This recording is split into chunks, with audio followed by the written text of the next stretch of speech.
Nababaliw ka na ba? Bitawan mo ako. Tumagos na parang talim ang galit na sigaw sa marangyang pagdiriwang ng kasal sa Sao Paulo. Napalingon ang mga bisita sa gulat, nakatitig sa nakakabiglang tanawin. Isang gusgusing kasambahay na hinihila ang kamay ng isang mayamang lalaki, inilalayo siya mula sa napakagandang nobya nang walang bahid ng pag-aalinlangan. Inasahan ng lahat ang kapahamakan, siguradong sisibakin ang kasambahay o mas masahol pa. Pero ang sumunod ay lampas sa kahit sinong imahinasyon.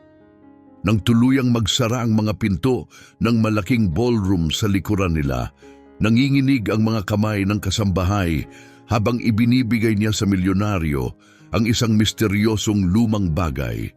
Pagkalipas ng 5 segundo, nagbago ang lahat.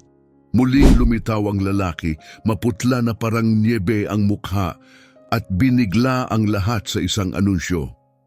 Wala nang kasal. Naghiyawan sa gulat ang mga tao.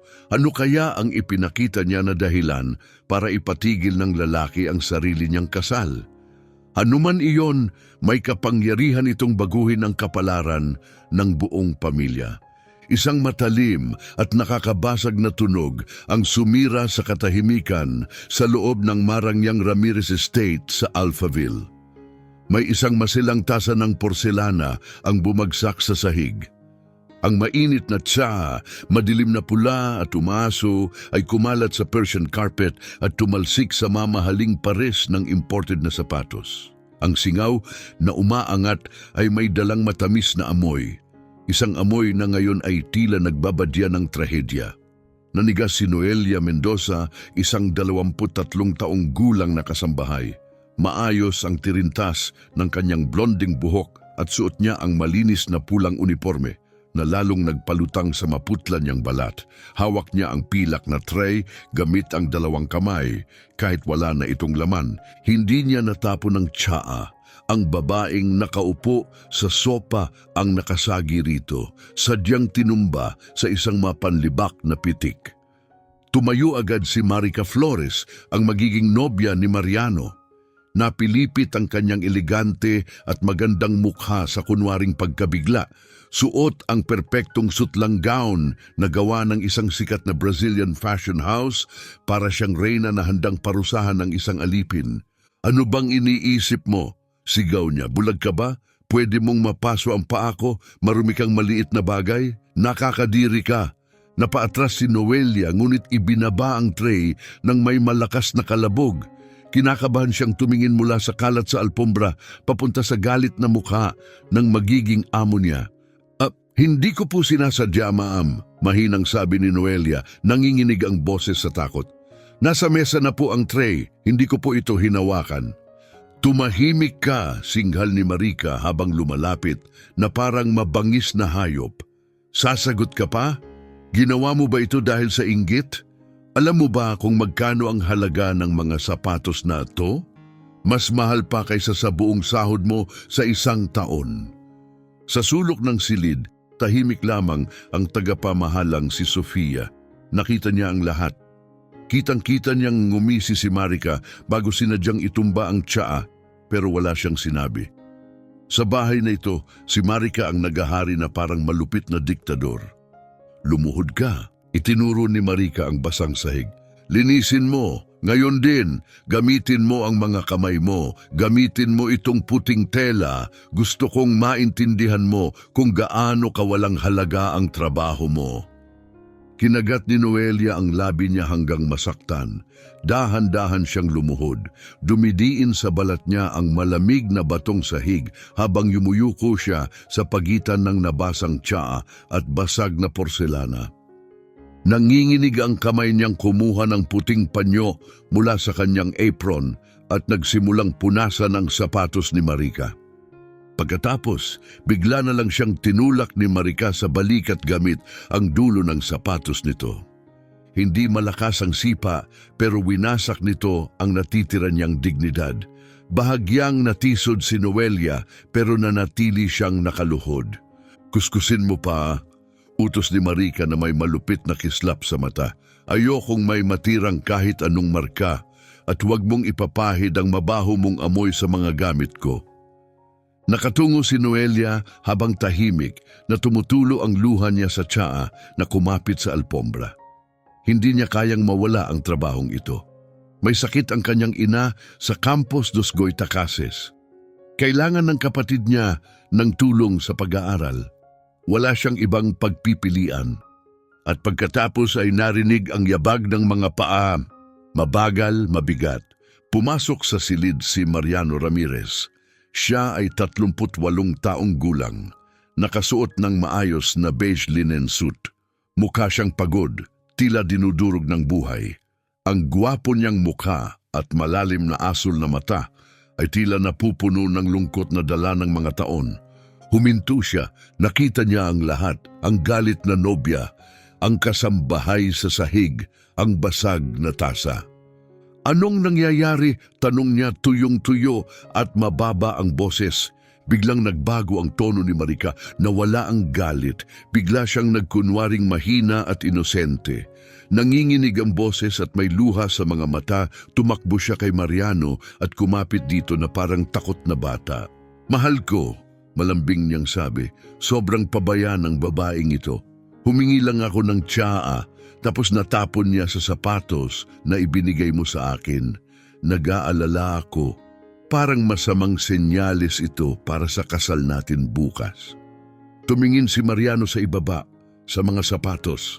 Kay Noelia, na tahimik nang tumatayo, hawak ang maruming tela at puno ng hiya. Wala siyang sinabi sa kanya. Hindi siya nagtanong, pagod lang siya, pagod sa ingay, pagod sa drama. Gusto lang niya ng katahimikan bago ang malaking araw, isang araw na inaasahan niyang makakatulong para tuluyan na siyang makalampas sa nakaraan. Tama na, Marika, bulong niya. Sapatos lang yan, bibili ako ng bago, huwag mong palakihin. Pagkatapos ay humarap siya kay Noelia, malamig ang boses, malayo ang tingin. Noelia, umalis ka, huwag ka nang magkamali pa, sa susunod baka hindi ka na dito manatili. Mas masakit pa yon kaysa sa anumang sigaw. Ang katahimikan niya, ang kawalan ng pakialam, wala siyang pakialam. Opo, sir! Pabulong niyang sagot, nanunusok ang hapdi sa mata niya. Nakatungo, wasak ang dangal, mabilis siyang naglakad sa hallway, hawak ang pilak na tray. Pero nang madaanan niya ang maliit na reading room sa unang palapag, may isang bagay na nagpahinto sa kanya. Bahagyang nakabukas ang pinto. At lumutang ang boses ni Marika, hindi na matamis kundi matalim at malamig, puno ng kumpiyansa. Baliw pa rin siya sa akin, huwag kang mag-alala, tanga ang matandang yon. Ang ginagawa lang niya ay magpakalunod sa lungkot. Umatras si Noelia sa anino, kumakabog ang dibdib, pinigil niya ang hininga. Tumawa si Marika, mahina, kakaiba, parang nakakatakot. Pagkatapos ng honeymoon, magiging katulad na rin siya ni Sarah, ang una niyang asawa. Handa na ang mana, pirmado na ang mga papeles, naghihintay na lang ang abogado na pumirma siya mamaya sa gabi. Napatakip si Noelia sa dibdib, nanginginig sa takot. Katulad ni Sarah, 2 taon na ang nakalipas. Biglang namatay si Sarah, ang asawa ni Mariano, dahil sa atake sa puso. Walang malinaw na dahilan, walang babala. At mas lalo pang humina ang boses ni Marika. Huwag kang mag-alala, nasa akin na ang bagong gamot, walang bakas. Sa ilang dosis pa matatapos na ito, mahimbing siyang matutulog at hindi na magigising. Parang tambol na malakas ang pagtibok ng puso ni Noelia sa dibdib. Naging mababaw ang paghinga niya at biglang nanlamig ang buong katawan niya. Hindi nagbibiro si Marika. Pinag-uusapan niya ang paglalason kay Mariano. Nasa kanya ang gamot, may plano siya. At ang susunod na target ay si Mariano, ang lalaking kakatrato lang kay Noelia na parang wala siyang halaga. Biglang lumapit ang mga yapak ni Marika papunta sa pinto. Sa takot, mabilis na umikot si Noelia at tumakbo ng todo papunta sa kusina. Halos hindi niya mapanatili ang balanse. nadadapa sa sariling paa habang itinutulak siya ng takot pasulong. Pagpasok niya sa kusina, muntik na siyang bumangga kay Rosa, isa pang kasambahay. May hawak si Rosa na pamunas, pero nang makita niya ang maputlang mukha ni Noelia at nanginginig na labi, agad niya itong nabitawan. "Noelia, anong nangyari?" tanong ni Rosa gulat na gulat. "Mukha kang multo." Pagkatapos, tumigas ang mukha ni Rosa sa galit. "Inatake ka na naman ng demonyang babae na yon, di ba?" Hinila ni Noelia ang manggas ni Rosa at tinilayo siya sa gitna ng kusina, papunta sa pinakatagong tahimik na sulok na mahahanap nila. "Rosa," pabulong ni Noelia, halos hindi makapagsalita. Nanginginig ang boses niya na parang nilalamig. "May narinig akong kakilakilabot." May kausap si Marica sa telepono at sinabi niyang gagawin niya kay Mariano ang ginawa niya kay Mrs. Sarah. Binanggit niya ang mga papeles ng mana at sinabi niyang may gamot siya. Lumaki ang mga mata ni Rosa at mahigpit niyang hinawakan ang kamay ni Noelia. "Baliw ka ba?" Pabulong niyang sagot, nagmamadali. "Hinaan mo ang boses? Pero sigurado ka ba? Talagang sigurado?" "Narinig ko ang bawat salita," sabi ni Noelia. Napupuno ng luha ang mga mata. Sinabi niyang kikilos siya pagkatapos ng honeymoon. Nabasag ang boses niya habang nagpapatuloy. "Rosa, napakalupit niya. Siya ang dahilan ng pagkamatay ni Mrs. Sarah at ngayon gusto rin niyang patayin ng amo." Nagsimulang manginig si Rosa. Namutla ang mukha niya habang lingon siya ng lingon sa kusina, tila may nakikinig. "Anong gagawin natin?" tanong niya sa takot. "Noelia, mag-ingat ka. Hindi lang siya mayaman, delikado siya. May mga tauhan siya kung saan-saan. May mga mata at tenga sa bawat sulok. Kapag nalaman niyang narinig mo siya, dudurugin ka niya." Lumunok ng mariin si Rosa, tapos matatag na bumulong, "Tama na, kalimutan mo. Magpanggap kang wala kang narinig. Mas mahalaga ang kaligtasan mo kaysa sa lahat." Nang gabing iyon, nilamon ng dilim at katahimikan ng mansyon ng Ramirez. Pero hindi makatulog si Noelia. Paulit-ulit na lumilitaw sa isip niya ang mukha ni Mariano, ang pagod niyang mga mata, ang mabigat niyang ekspresyon, ang parabang ubos na siya sa buhay. Oo, may kasalanan siya dahil binaliwala niya si Noelia at madaling naniwala kay Marica, pero naaawa rin siya. Ang mamuhay sa tabi ng taong may ganitong kasamang kasamaan ay isang bangungot na hindi niya man lang alam na kinakaharap niya. At hindi na kayang tumahimik ng konsensya ni Noelia. Kung gusto niyang pigilan si Marica, kailangan niya ng ebidensya, kailangan niya ng tunay, isang bagay na mahahawakan niya, patunay. Kaya bumangon siya sa kama. Nakayapak, humakbang siya sa malamig na kahoy na sahig at gumalaw ng maingat na para bang pati paghinga niya ay pwedeng gumising sa buong bahay. May isang lugar siyang alam na hindi pagganap na nasasakop ni Marica, ang pribadong opisina ni Mariano. Madilim at tahimik ang pasilyo. Mahinang liwanag lang ng buwan ang pumapasok sa bintana, halos hindi mailawan ng daan. Nakarating si Noelia sa pinto ng opisina at marahan niya itong itinulak. Bumukas ito, hindi nakalock. Pumasok siya at agad sumalubong sa kanya ang pamilyar na amoy ng lumang papel at sandalwood. Dahan-dahan siyang lumapit sa mesa pero bigla siyang nanigas muli. May tao na ron. Sa sulok ng silid malapit sa nakatagong vault sa likod ng isang painting, may aninong gumalaw. Kumikislap-kislap ang maliit na flashlight, nagbubuga ng mabilis na liwanag sa mga pader. Huminto ang paghinga ni Noelia. Yumuko siya sa likod ng malaking armchair, idiniin ang sarili sa dilim. Si Marica iyon. Suot niya ang manipis na itim na silk na pantulog, halos transparent sa madilim na ilaw. Nakasuot siya ng masisilang guwantes at mabilis niyang tinatype ang mga numero sa keypad ng vault na parang sanay na sanay. Click! Bumukas ang vault sa tuyong matalas na tunog. Kumurbang malamig ang ngiti ni Marica sa ilalim ng ilaw ng flashlight. Hindi siya kumuha ng pera, hindi niya ginalaw ang alahas. Sa halip, Kinuha niya ang cellphone at nagsimulang kumuha ng litrato ng makapal na bunton ng mga legal na dokumentong nakatago sa loob. Pahina matapos pahina, maingat niyang kinuhanan ng lahat, parang taong ginagawa na ito noon pa.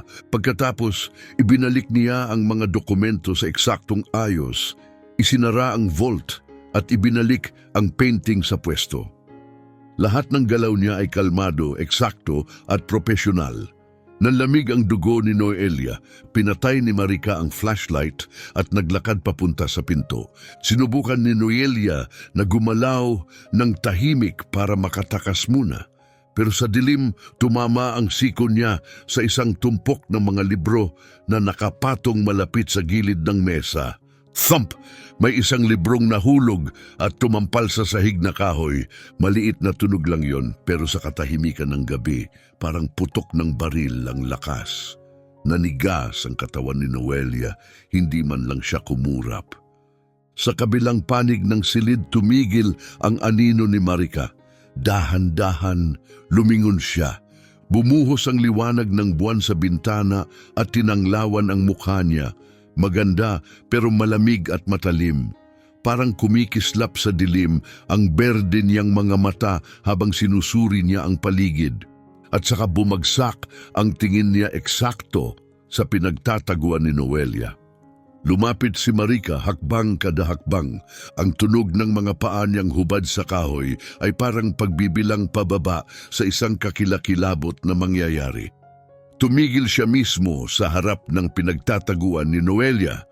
Sobrang lapit, naamoy ni Noelia ang matapang at nakakasakal na amoy ng mamahaling French perfume. Iniyuko ni Marica ang ulo niya, isang malupit at mapanuksong ngiti ang dahan-dahang namuo sa labi niya. Mahina ang boses niya, halos kalmado pero punong-puno ng panganib. Anong ginagawa mo rito, maliit na pakialamerang daga? Sa sumunod na segundo, biglang sumugod si Marica na parang mabangis na hayop.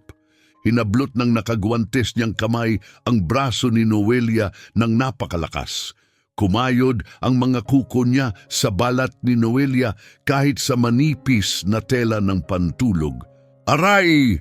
Napahiyaw si Noelia ng mahina, pilit pumapalag pero wala siyang matakbuhan. Nakasiksik na ang likod niya sa malamig na pader. Higpitan ni Marica ang kapit. Ano ang narinig mo? Singhal niya. Ano ang nakita mo? Magsalita ka, huwag mo akong subukang lokohin. Lumapit si Marica ng sobrang lapit, halos ilang pulgada na lang ang pagitan ng mukha nila. Amoy mint ang hininga niya, pero nag-aapoy ang galit sa mata niya. Lumunok ng mariin si Noelia, tuyong-tuyo ang lalamunan niya. Isang bagay ang sigurado niya, kapag inamin niya ang totoo, na narinig niya ang tawag at nakita niya ang mga dokumento, baka hindi na siya makalabas ng silid na ito ng buhay. Ma'am, Mrs. Marica. Pabulong ni Noelia, pilit pinapakalma ang boses. Nilakihan niya ang mata niya at nagkunwaring inosente at nalilito. Nandito po ako para maglinis. Si Mrs. Sofia po ang nagsabi. Kakapasok ko lang po, wala po akong nakita. Sumpa ko po. Pumikit-kipit si Marica, pinag-aaralan ng mukha ni Noelia. Tumingin siya sa mapusyaw na kayumangging mga mata ni Noelia na parang naghahanap ng kahit pinakamaliit na senyales ng kasinungalingan. Pero gising na gising ang survival instinct ni Noelia. Pinanatili niyang simple ang ekspresyon, takot, pagsunod at kaba, tulad ng sinumang kasambahay na pinaparusahan ng walang dahilan. Bahagyang lumuwag ang kapit ni Marica pero hindi pa rin siya tuluyang bumitaw. At saka sa isang nakakadiring ngiti na puno ng kayabangan, nagsalita ulit siya. Huwag kang magpaka-inosente, sabi niya. Kilala ko ang mga kagaya mo. Isang grupo ng maruruming daga na gustong nakawin ang mga sikreto ng mayayaman para makinabang. Tiningnan niya si Noelia mula ulo hanggang paa ng may pagkasuklam. Nakakasuka ang kunwaring kalinisan sa mukha mo. At saka yumuko si Marica papunta sa taingan ni Noelia at bumulong sa boses na kasing lamig ng talim, parang ahas na dumudula sa tuyong mga dahon. Makinig kang mabuti, Kapag binuka mo ang bibig mo at nagsabi ka ng kahit isang salita tungkol sa nakita mo rito, o kahit anong narinig mo, hindi ko masisigurong ligtas pa ang may sakit mong ina. Nanlamig ang dugo ni Noelia, nagpatuloy si Marika, mas mahina pa na para bang nag-e-enjoy siya. Alam ko ang address niyo, alam ko kung saan nag-aaral ang kapatid mo sa campus Dos Goytacases, kaya mag-ingat ka sa sasabihin mo. Bantayan mo ang maganda mong blonding bibig. Pagkatapos, itinulak ni Marika ng malakas si Noelia. Napatumba si Noelia at bumagsak sa sahig. Nilampasan siya ni Marika na parang wala lang at lumabas ng opisina, malamig at kalmado na parabang walang nangyari. Nanatili si Noelia sa sahig, nanginginig sa dilim, nabasa ng malamig na pawis ang likod niya habang bumagsak sa kanya ang takot at kawalan ng magagawa. Lumipas ang isang buong linggo sa ilalim ng mabigat at nakakasakal na katahimikan. At araw-araw, mas palapit ang kasal ng siglo, ang kasal ni Mariano Ramirez. Nagsimulang magbago ang mansyon pero hindi masaya ang pagbabago, parang pananakop. Itapon niyo lahat, ayokong makakita ng kahit isang lanta na lilang bulaklak. Umalingaw-ngaw ang matalim na boses ni Marika sa harapang bakuran. Parang diktador siyang nagtuturo habang hirap na hirap ang mga hardinero sa pagbuhat ng malalaking paso ng bihirang lilang orkidyas. Paboritong bulaklak iyon ni Sara. Minahal yon ng yumao niyang asawa ni Mariano ng higit sa lahat. Pero ngayon, itinapon iyon sa malaking basurahan ng walang awa. Nabiyak ang mga paso, nalaglag ang mga talulot, kumalat ang lupa kung saan-saan. Sa halip dinala ang napakaraming pulang rosas, malalim ang pula, matutulis ang tinik at sobrang matingkad na halos masakit sa mata. Rosas lang ang bagay sa kasal ko, mayabang na deklarasyon ni Marika. Mahina at emosyonal ang mga orkidyas, hindi bagay sa kapangyarihan ni Mariano. Gusto ko ng pula. Itinaas niya ang baba parang gumagawa ng kasaysayan. Kulay ng pagnanasa, kulay ng lakas. Sa sandaling yon lumabas si Mariano at agad huminto. Tumama ang tingin niya sa basag-basag na paso ng orkidyas sa basurahan. Dumilim ang mukha niya. Ang hardin na iyon ang huling piraso ni Sara na buhay pa sa bahay na ito. Napansin ni Marika ang pag-aalinlangan niya pero hindi niya hinayaang magsalita pa siya. Mabilis siyang lumapit, inakbayan ang leeg ni Mariano, tumayo sa dulo ng mga daliri at hinalikan siya sa pisngi ng marahan. Pinapatay ang anumang pagtutol bago pa ito magsimula. Mahal ko, pabulong niya, malambot at makinis na parang pelus. Gusto ko lang tayong magsimulang muli, malinis na simula, walang bigat ng masakit na alaala. Ngumiti siya na parang lahat ng ginagawa niya ay para sa kanya. Ang mga rosas na ito, ang simbolo ng masidhi nating pagmamahalan. Yan naman ang gusto mo, di ba? Gusto mo rin akong maging masaya, di ba? Tumingin si Mariano sa mga mata niya. Mukha siyang pagod, parang nakulong. Parang taong nalulunod sa lungkot at kumakapit sa kahit anong mukhang pagtakas. Sa huli tumango siya, isang tahimik, talunang tango. Sige, sabi niya, kung yan ang gusto mo. Mula sa bintana sa ikalawang palapag, tahimik na pinanood ni Noelia ang eksena. Sumikip ng masakit ang dibdib niya, binubura ang nakaraan ni Mariano, piraso-piraso sa harap mismo niya at sobrang pagod na siya para lumaban. Gabi ring iyon, natakpan ng maiitim na ulap ang buwan. Inilalabas ni Noelia ang basura sa likod na pinto nang may napansin siya. Isang malakas na motorsiklo ang huminto sa madilim na sulok malapit sa bakod, nakatago sa likod ng matinik na mga rosas. Agad yumuko si Noelia at nagtago sa likod ng makapal na halaman, pinigil ang hininga. Ang lalaking bumaba sa motorsiklo ay kilala bilang Jerry. Mga 48 taong gulang siya, isang undercover agent na may mahabang peklat sa kilay. Nakaitim siyang leather jacket at sa kilos pa lang niya ay halatang sanay at mapanganib. Maingat na tumingin-tingin si Jerry tapos naglakad papunta sa bakal na gate. Nandoon na si Marika, naghihintay sa kanya. Suot niya ang sutlang robe sa balikat, nakatayo ng may kumpiyansa sa dilim na parang siya ang may-ari ng gabi. Hindi na nagaksaya ng salita si Jerry.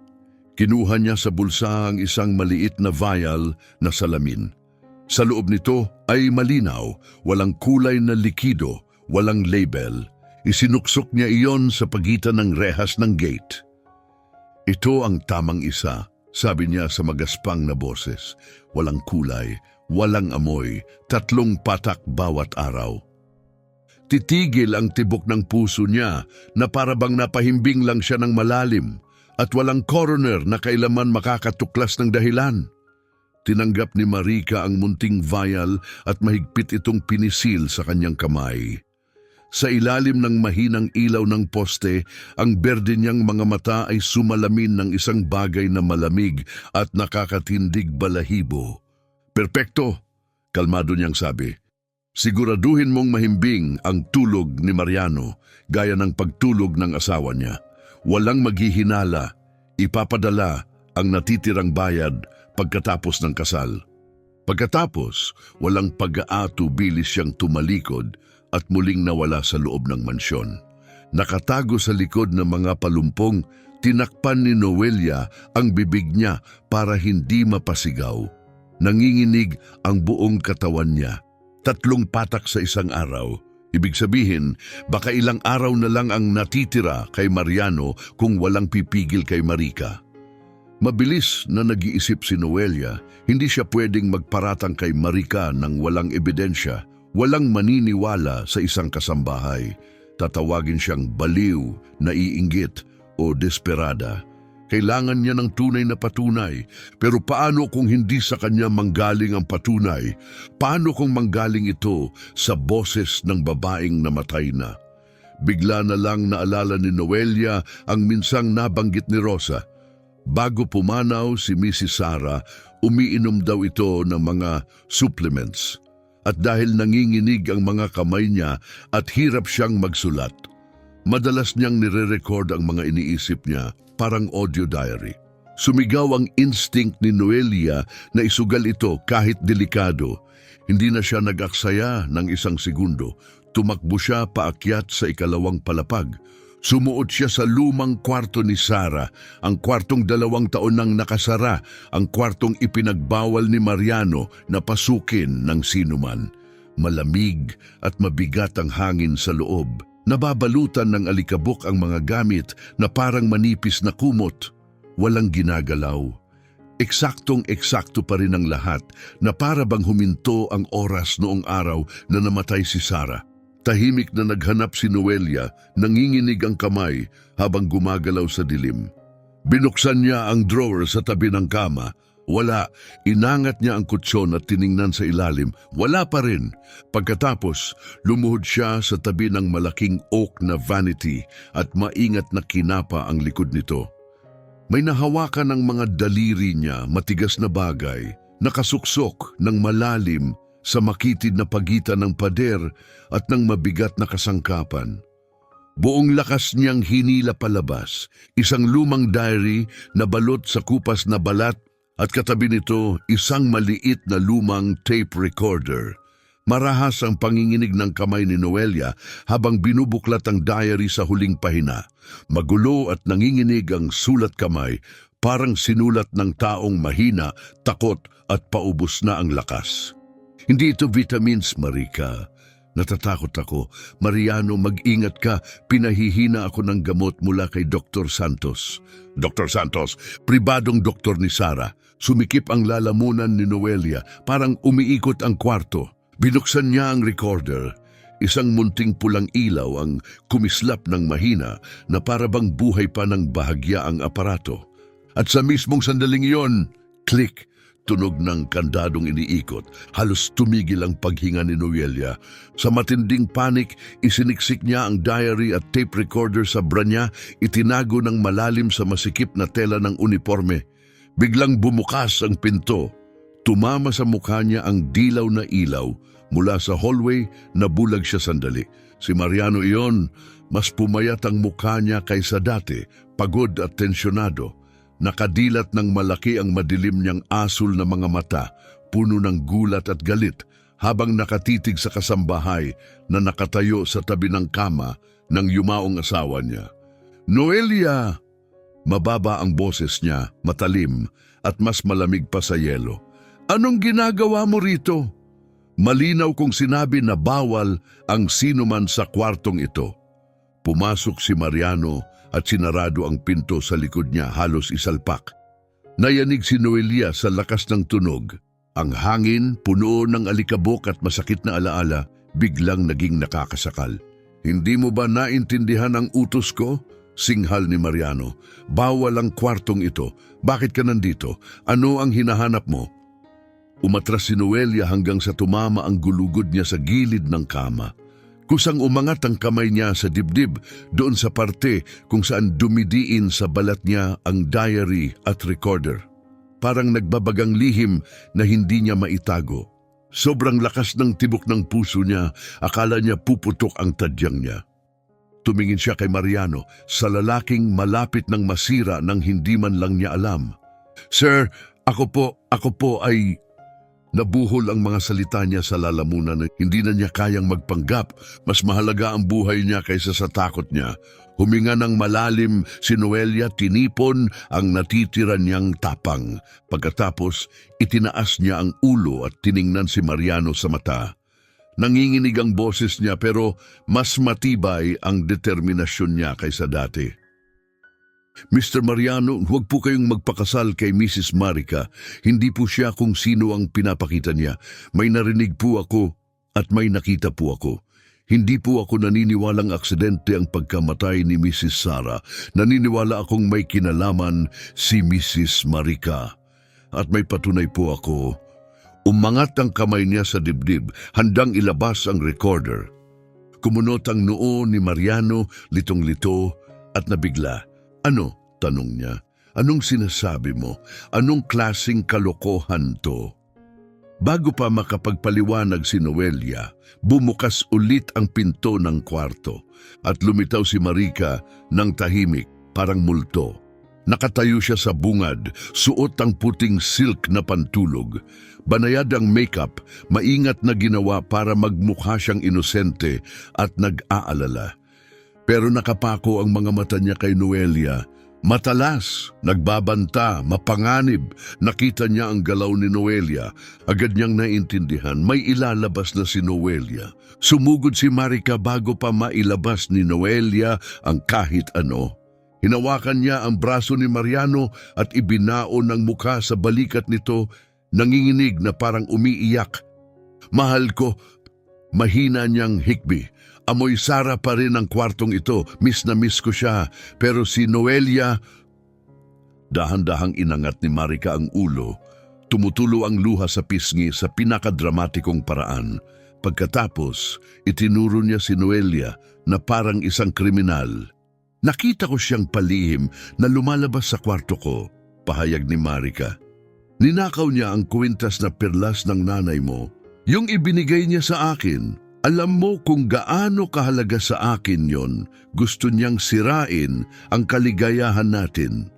Humarap si Mariano kay Noelia. Unti-unting pumapasok ang pagdududa sa mga mata niya. "Ninakaw?" tanong niya, hirap maniwala. Hindi pwede.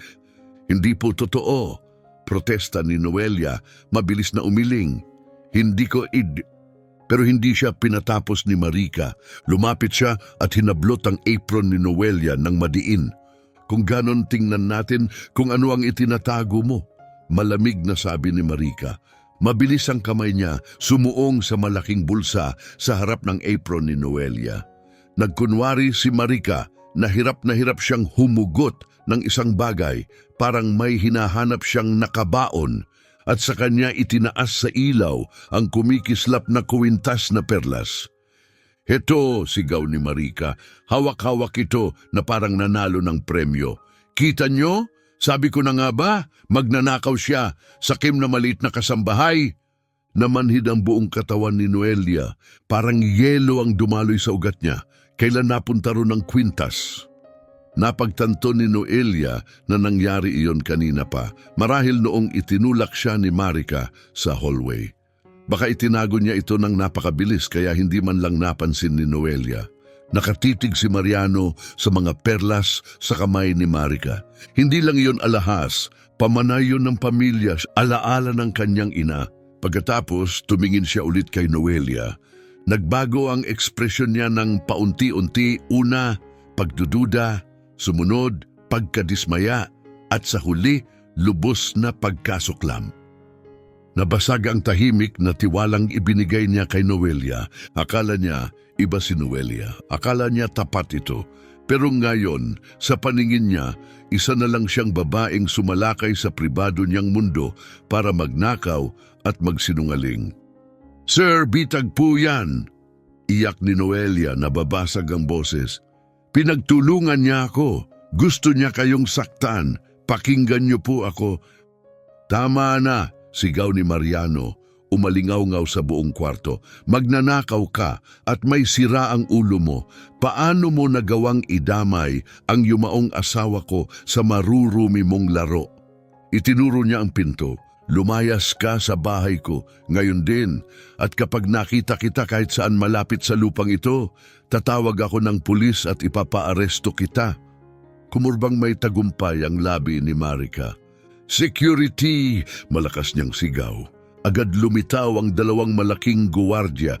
Hinila nila si Noelia sa payat niyang mga braso at kinaladkad palabas ng walang awa. Hinihila siya sa hallway pababa ng hagdan habang nagpupumiglas siya, walang magawa.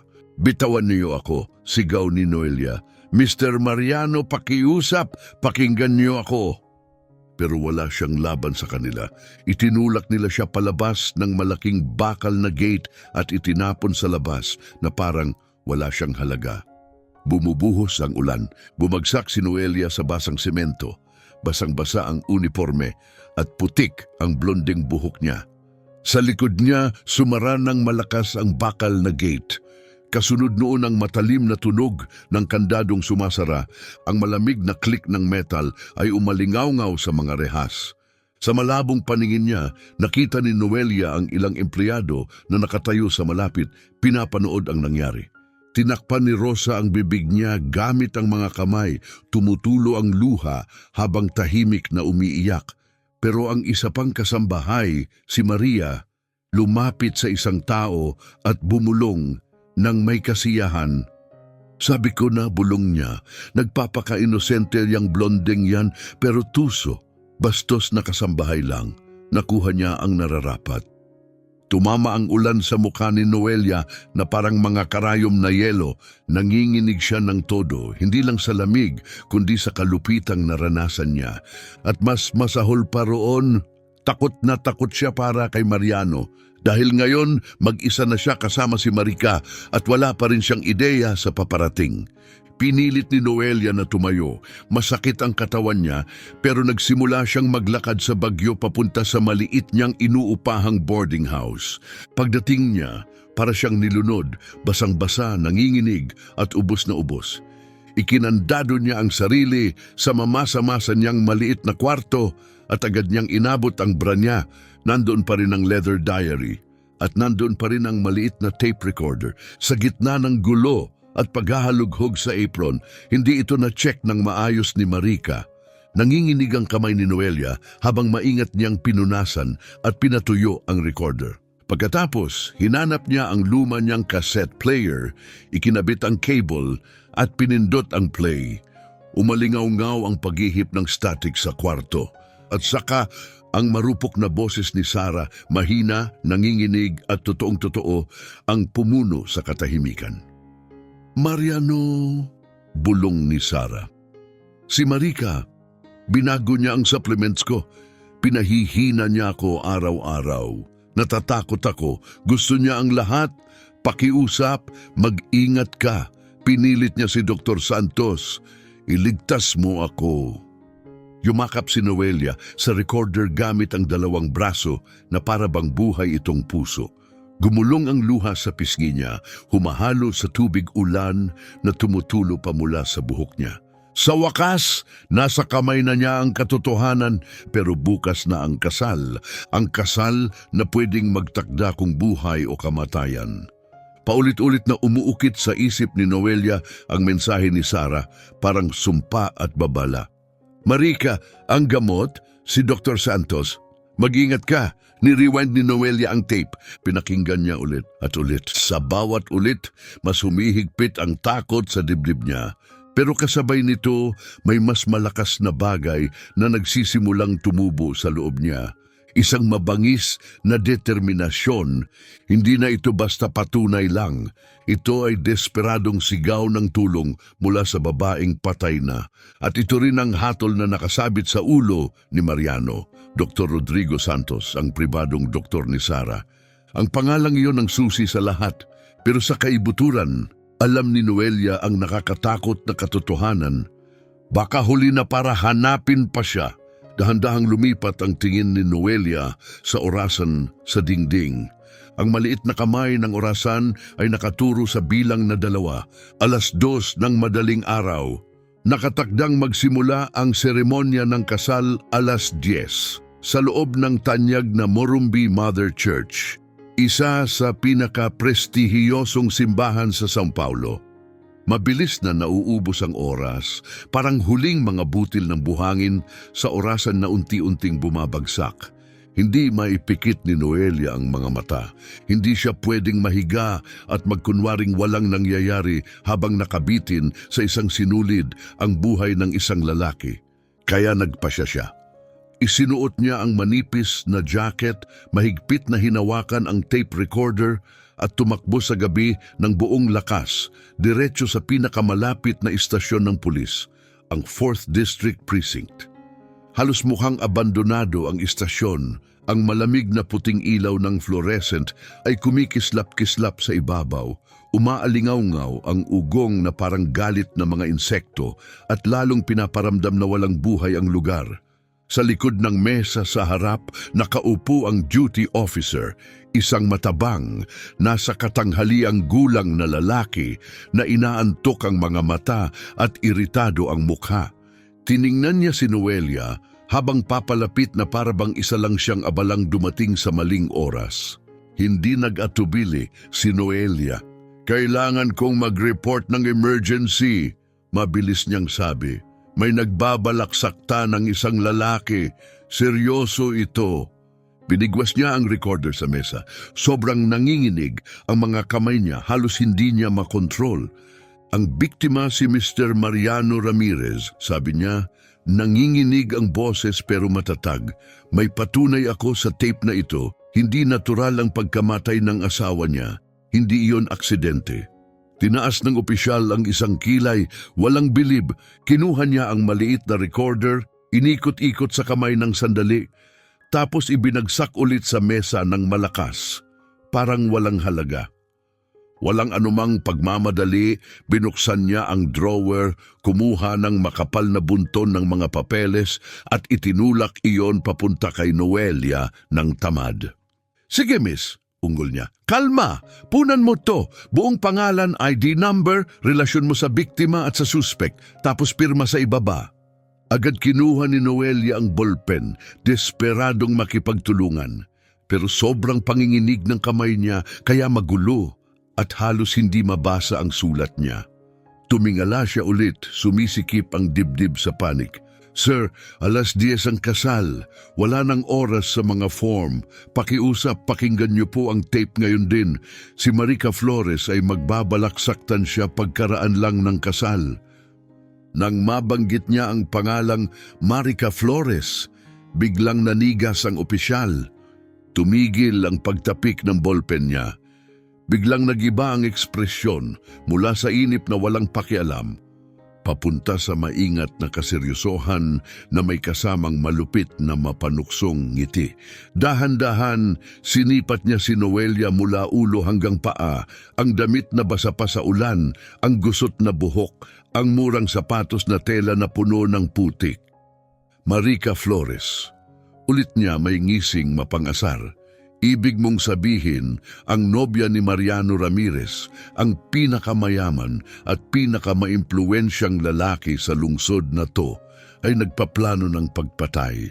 At ang ebidensya mo ay cassette tape mula sa babaeng namatay 2 taon na ang nakalipas?" Tumayo siya at yumuko pa sulong. Inilapag ang dalawang kamay sa mesa, inilapit ang mukha kay Noelia na parang nang i-intimidate. Makinig kang mabuti, malamig niyang sabi. May proseso. Una, tatanggapin ng reklamo. Pagkatapos, mapupunta sa investigasyon. Tapos susuriin ang recording, kukumpirmahin ang boses. Yun pa lang, aabutin ng hindi bababa sa 48 oras na pang-opisina. Tumuwid siya at tiningnan si Noelia ng may matinding paghamak. At kahit pa mapabilis, walang pipigil sa kasal ng mga Ramirez at gagawa ng iskandalo dahil lang may isang kasambahay na dumating dito na may kwento at tape. Lumabas ka na, dagdag niya ng matalim, o pagmumultahin kita dahil sa panggugulo sa kapayapaan ng publiko.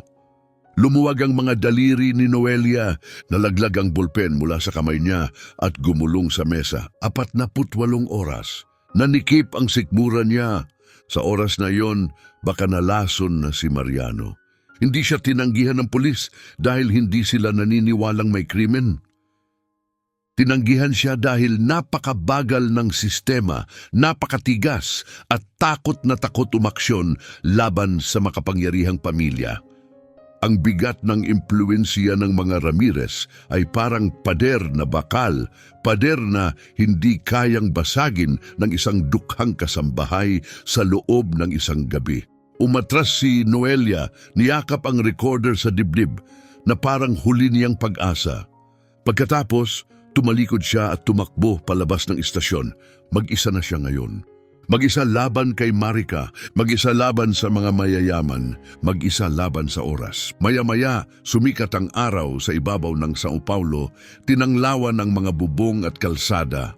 Hudyat ng dapat sana'y magandang araw para sa mga elite ng lungsod. Pero para kay Noelia, ang maliwanag na umaga ay parang babala.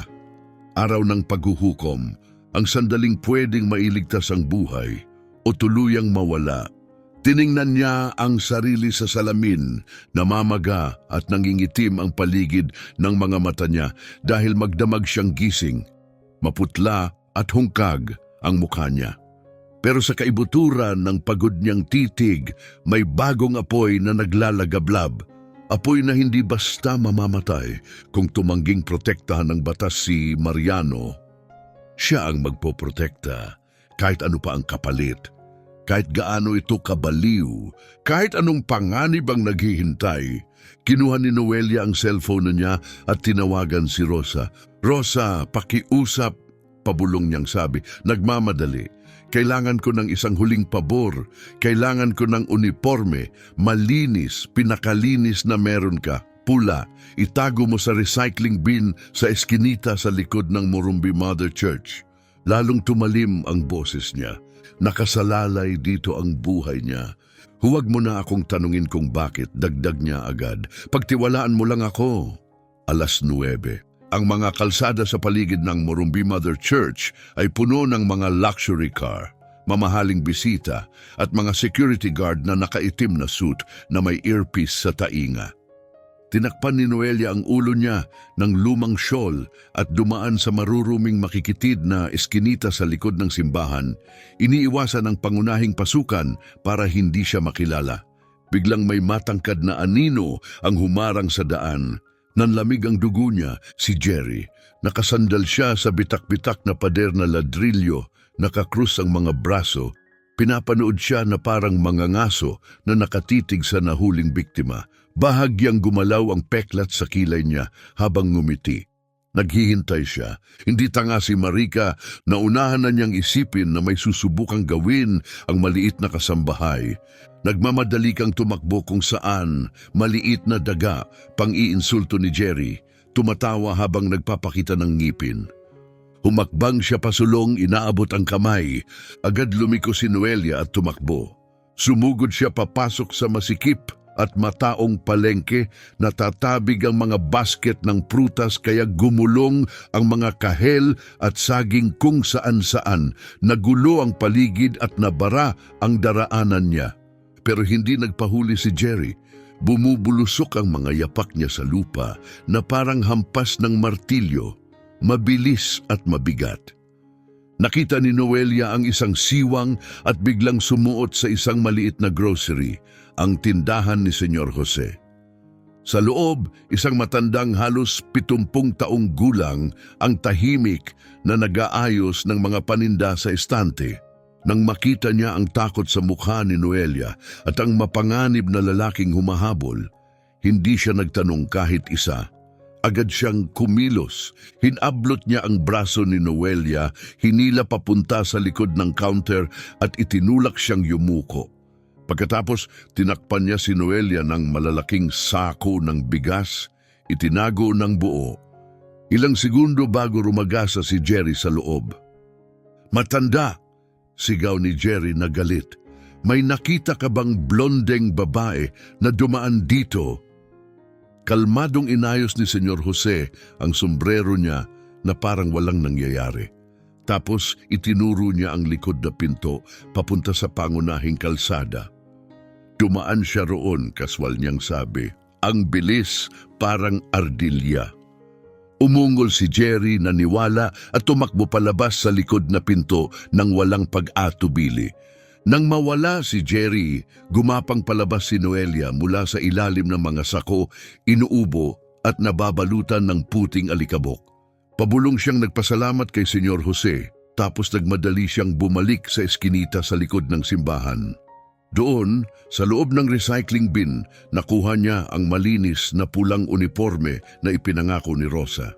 Mabilis siyang nagpalit sa tagong sulok. Kumikilos ang mga kamay kahit nanginginig ang katawan.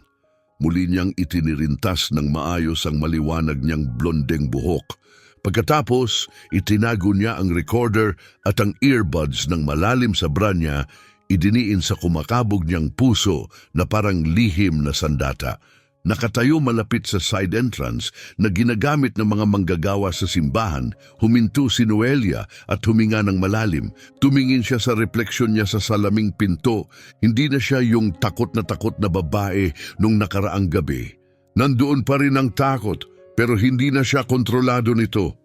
Alam niyang kabaliwan ang gagawin niya.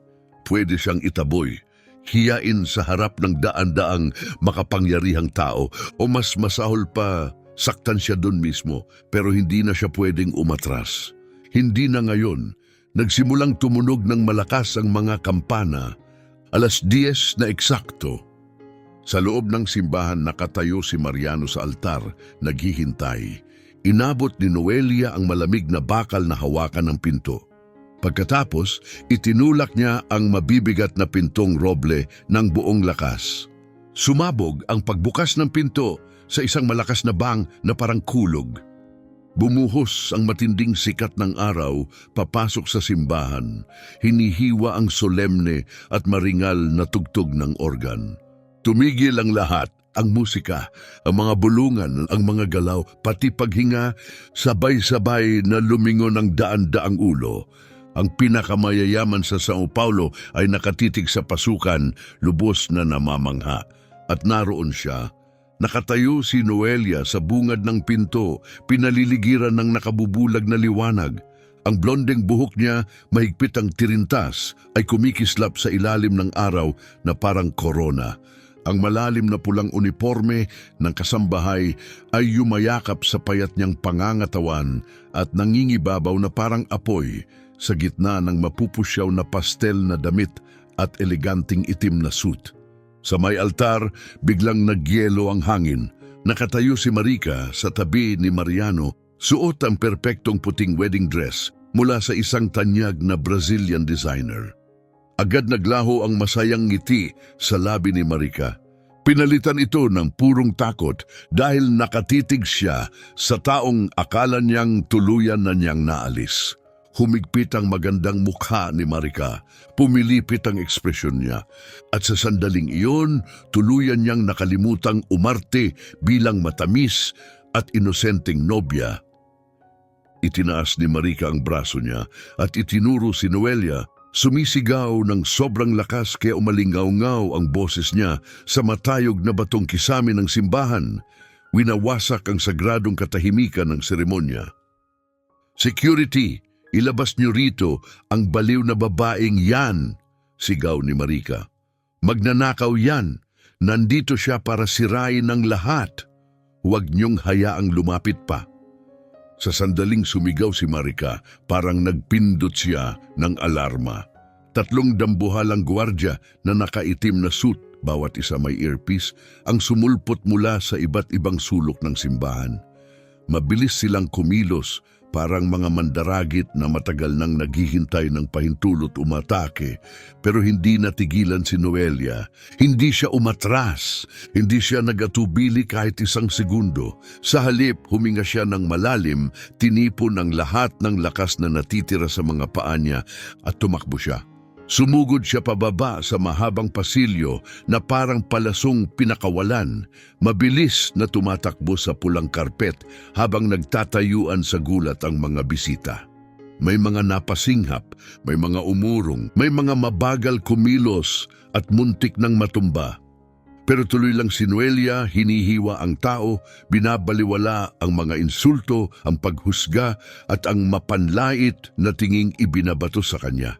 1 tao lang ang nasa mata niya, si Mariano. Nakatayo si Mariano sa altar, nakakunot noon na iritado sa kaguluhan. Agad niyang nakilala si Noelia. Siya ang sablay na blondeng kasambahay na pinalayas niya kahapon. Ang babaeng inakusahan ng pagnanakaw at pagpapakalat ng kabaliwan.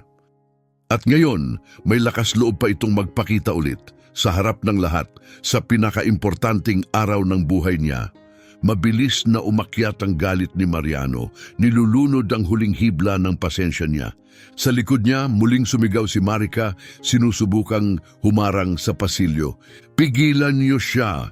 Sigaw niya, bumababa mula sa hagdan ng altar para harangan ang daraanan ni Noelia. Pero mas mabilis si Noelia. Humakbang siya ng mahaba, halos dumulas sa makinis na batong sahig. Umiwas sa dambuhalang kamay ng gwardyang inaabot ang braso niya at sumugod paakyat sa altar. At sa sandaling iyon, parang bumagal ang lahat. Naabutan ni Noelia si Mariano. Hindi na siya nag-aksaya ng oras magsalita. Hindi siya nagpaliwanag. Hindi siya nakiusap. Iniunat lang niya ang kamay at hinawakan ang pulsuhan ni Mariano sa kapit na halos masakit. Hindi iyon magalang na hawak. Hindi iyon marahan. Matindi, desperado at puno ng paninindigan. Parang taong humihila ng iba palayo sa apoy. Napakahigpit ng pagkakapisil niya, dumidiin ang mga kuko niya sa tela ng sweat jacket ni Mariano at tumatama sa balat, nagpapadala ng matalim na kirot sa braso nito. "Sumama ka!" Sigaw ni Noelia, nababasag ang boses habang hinihila siya, pero hindi walang laban si Mariano. Makapangyarihan siyang lalaki, may yabang at dangal, at nasa harap siya ng daan-daang bisita. Hindi siya papahila na parang bagay lang. Sa isang marahas na galaw, hinila niya pabalik ang braso niya at itinanim ang mga paa sa sahig na parang bato. Dahil sa biglang hatak, nawala ng balanse si Noelia. Natisod siya at muntik nang bumagsak sa marmol na sahig. Namula ang mukha ni Mariano sa galit habang tinititigan siya. "Anong akala mong ginagawa mo?" Sigaw niya. "Bitawan mo ako! Magkakalat ka ng iskandalo sa kasal ko! Security!"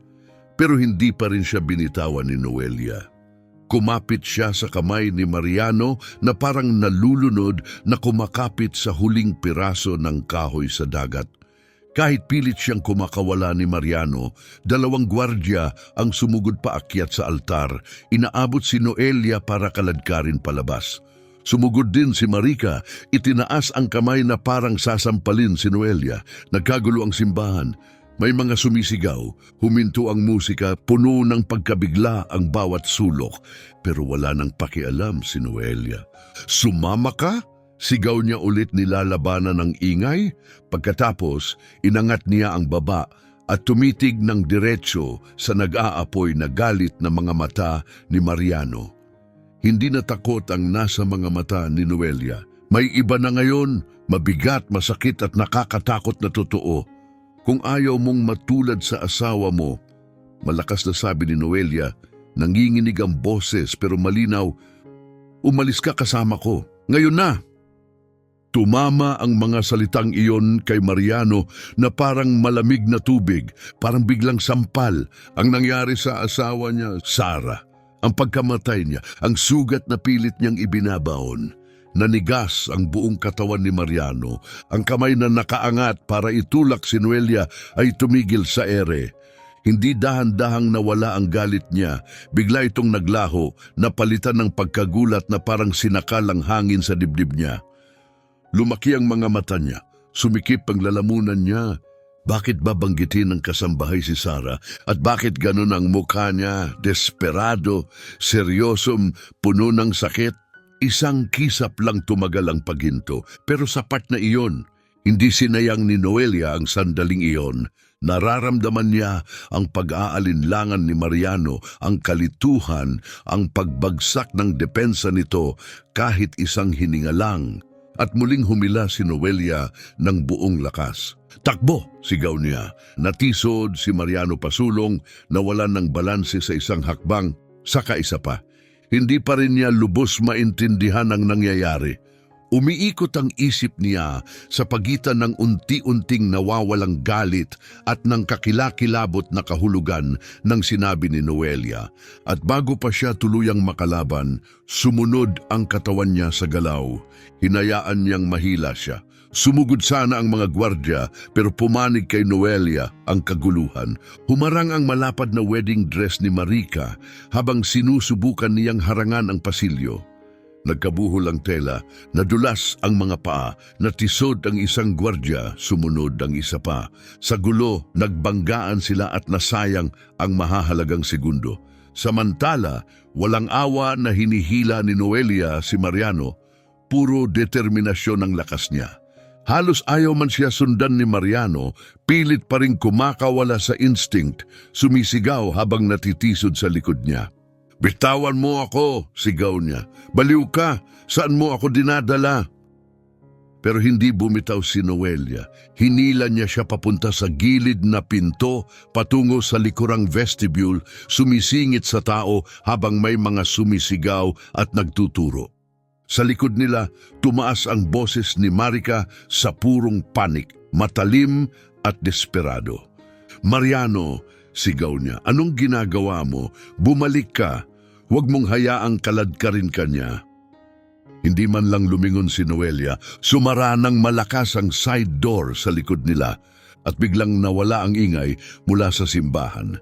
Pero may mas masahol na bumukas sa dibdib ni Mariano, isang lumalaking bagyo ng takot, pagdududa at masakit na alaala. Bang! Bumagsak at sumara ang mabigat na side door, tinatabingan ang malakas na kaguluhan sa simbahan at ikinukulong silang dalawa sa tensyonado at halos walang hangin na katahimikan ng likurang silid.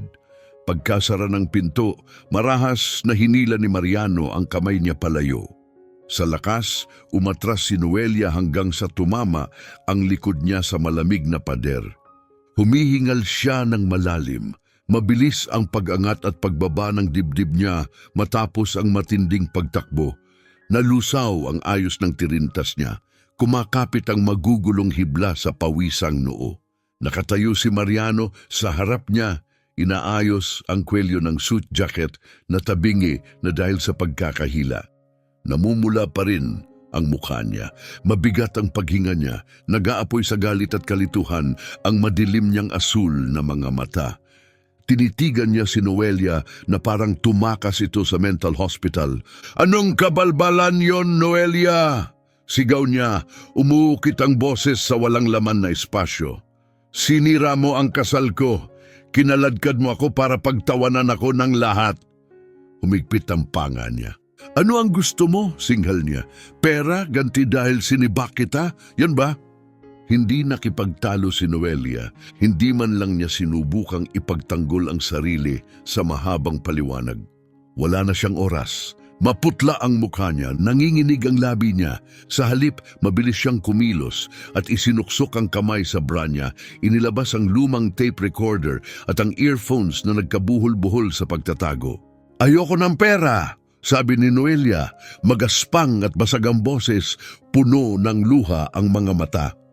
Lumapit siya, binabaliwala ang galit sa titig ni Mariano. Gusto ko lang, mabuhay ka. Isinaklob niya ang earphone sa recorder. Sobrang nanginginig ang kamay niya. 2 beses siyang sumablay bago tuluyang maikabit ang cord. Pagkatapos inabot niya ang isang earphone kay Mariano. 5 segundo lang, pakiusap niya. Mr. Mariano, pakiusap, makinig lang. Sumikip ang boses niya sa emosyon. Kung makikinig ka at pipiliin mo pa ring bumalik at pakasalan siya, mawawala na ako. Aalis ako ng Brazil. Hindi na ako lalapit sa'yo. Hindi mo na maririnig kahit ang pangalan ko. Tinitigan ni Mariano ang murang earphone na nakabitin sa harap niya. Tapos tiningnan niya ang mga mata ni Noelia.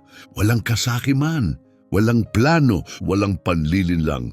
Puro panik, katapatan at desperadong pangangailangang maintindihan niya. At ang pangalang binanggit niya, Sarah, ay patuloy na umuugong sa ulo niya na parang masakit na kampana. Sa wakas, nanaig ang kuryosidad, dalamhati at takot sa galit niya. Hinablot ni Mariano ang earphones at isinuksok sa tainga, galit pa rin, ayaw pa ring magtiwala. Sige, singhal niya, 5 segundo. Tapos mawawala ka para sa sarili mong kapakanan. Pinindot ni Noelia ang play. Isang mahinang pagsitsit ng static ang pumuno sa maliit na silid, parang tuyong dahong bumubulong sa hangin. At saka may boses na nagsalita, mahina, nanginginig, basag, parang taong unti-unting nawawala. Pero agad itong nakilala ni Mariano. Nanigas ang buong katawan niya dahil iyon ang boses na 2 taon na niyang hinahanap. Ang boses na multo sa panaginip niya, ang boses na nakatira sa loob ng kanyang dalamhati, si Sarah. Sarah, bulong ni Mariano, lumaki ang mga mata habang tumatama ang tunog sa puso niya na parang kutsilyo. At nagpatuloy ang boses, nanginginig pero malinaw pa ring maiintindihan. Mariano, si Marika. Pinalitan niya ang mga suplemento ko. Pinahihina niya ako unti-unti, araw-araw.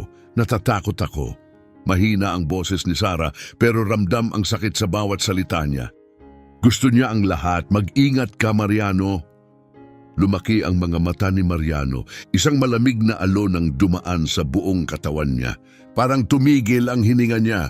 Hindi siya gumalaw.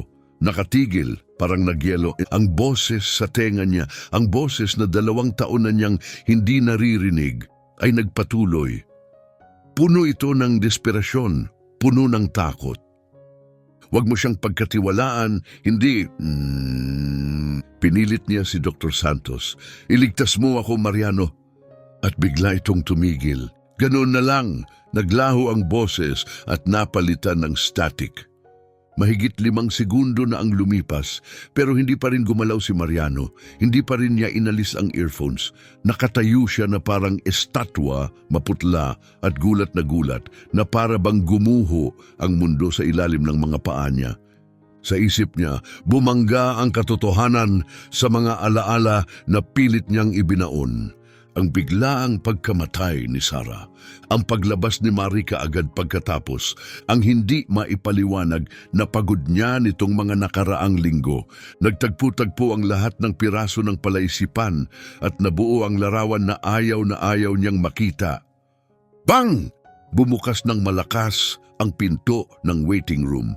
Bumagsak ito sa pader ng sobrang lakas at umaling-awngaw sa buong silid. Sumugod si Marika papasok at tuluyang nabasag ang perpektong imahe niya. Hindi na siya mukhang nobya. Gulo-gulo na ang buhok niyang dating sobrang ayos. Ang mukha niyang dati kalmado at kumikinang. Ngayon ay baluktot sa galit, litaw ang ugat sa leeg. Humahaplos sa maruming sahig ang puting damit niyang elegante. Ngayon ay parang nabahiran ng desperasyon at puot.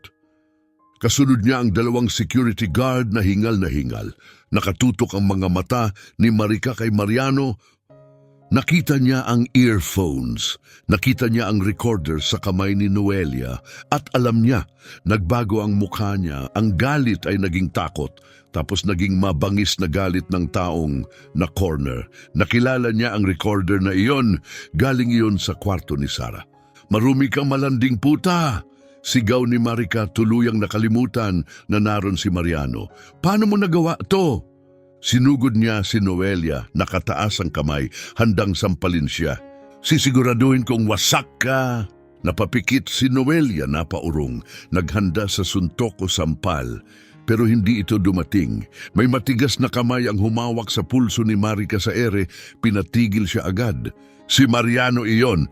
Inalis na niya ang earphones, humigpit ang hawak niya at napasigaw si Marica sa sakit.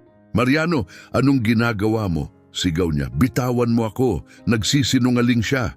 Nilalason lang niya ang isip mo laban sa akin. Nagpumiglas siya na parang mabangis na hayop, pilit pa ring nag-aastang biktima, pero hindi siya binitawan ni Mariano. Tiningnan niya si Marica ng dahan-dahan gamit ang mga matang nakakita na ng katotohanan. Lahat at ang lalaking nakikita niya ngayon ay hindi na siya. Wala na ang lambing, wala na ang bulag na tiwala. Tumingin si Mariano sa kanya ng malamig, walang emosyon, patag, nakakatakot. Tingin yun ng lalaking ngayon lang naunawaan na ang taong mahal niya ay isang halimaw. Bumabao ng titig niya sa berdeng mata ni Marica. Dati, ang mga matang iyon ay maganda. Ngayon iba na ang nakikita niya, kadiliman. Ikaw, mababa at basag ang boses ni Mariano, puno ng pagkasuklam. Anong ginawa mo kay Sarah? Nanigas si Marica, parang nawala ang lakas niya. Tumigil siya, tapos nagpanik. Napunta ang tingin niya sa recorder. Alam niya kung ano ang ibig sabihin noon. Nahuli na siya din. Ano? Anong sinasabi mo? Hindi yan totoo. Utal niya. Peke yan. Inedit lang. Maniniwala ka sa katulong kaysa sa fiancé mo. Binitawan ni Mariano ang pulso niya ng biglaan na para bang nakakalason siya. Humakbang siya sa harap ni Noelia. Tinakpan niya ito gamit ang katawan niya. Itinapon niya ang recorder sa sofa sa likod nila. Pagkatapos, tumingin siya sa mga gwardya. Malamig ang boses niya. Walang awa. Kansilahin ang kasal. Bawat salita ay tumama na parang hatol ng hukom. Lumabas kayo, sabihin niyo sa lahat tapos na pauwiin niyo ang mga bisita. Muling sumigaw si Marica, tuluyang nawala ang kontrol sa sarili. Mariano, baliw ka na ba? Lumuluhang lumuhod siya at kumapit sa laylayan ng jacket ni Mariano, hagulgol ng hagulgol. Hindi mo pwedeng gawin to sa akin. Iniligtas kita sa sakit mo. May utang ka sa akin. Tumingin si Mariano sa mga kamay niya na nakahawak sa kanya, nandidiri. Dahan-dahan niyang tinanggal ang mga daliri nito isa-isa. Hindi mo ako iniligtas, sabi niya, nanginginig ang boses. Sinira mo ako 2 beses. Una, nang sinaktan mo si Sarah at pangalawa, nang pinamahal mo sa akin ang babaeng gumawa noon. Pagkatapos itinulak niya si Marica. Bumagsak ito sa sahig. Ang puting damit ay kumalat sa paligid niya na parang nalaglag na talulot. Binalingan ni Mariano ang mga gwardiya. Namumula ang mga mata sa lungkot at galit. Tawagan niyo ang pulis, utos niya. Hindi siya lalabas ng kwartong to. Kapag sinubukan niya, pigilan niyo. Wala akong pakialam kung paano. Nanlamig ang buong katawan ni Marica. Ang ganda niya, ang alindog, ang kapangyarihan, wala na itong halaga ngayon. Ang lahat ng itinayo niya gumuho sa harap niya. Lahat sa loob lang ng 5 segundo. Sa labas, lumalakas ang tunog ng mga sirena, papalapit.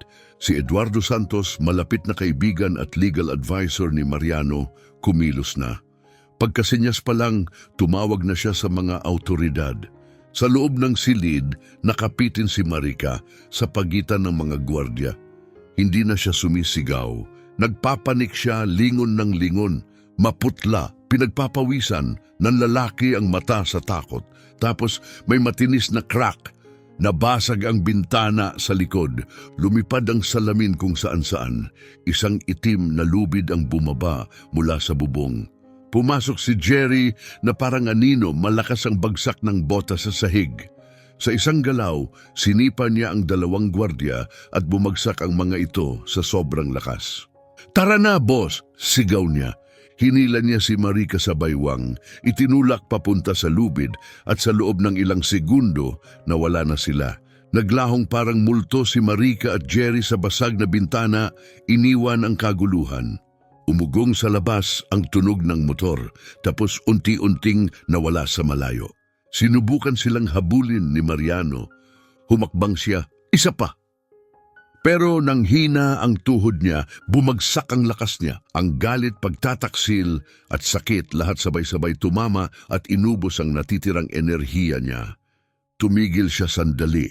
Pagkatapos, tumalikod siya at lumayo. Ayaw na niyang habulin sila.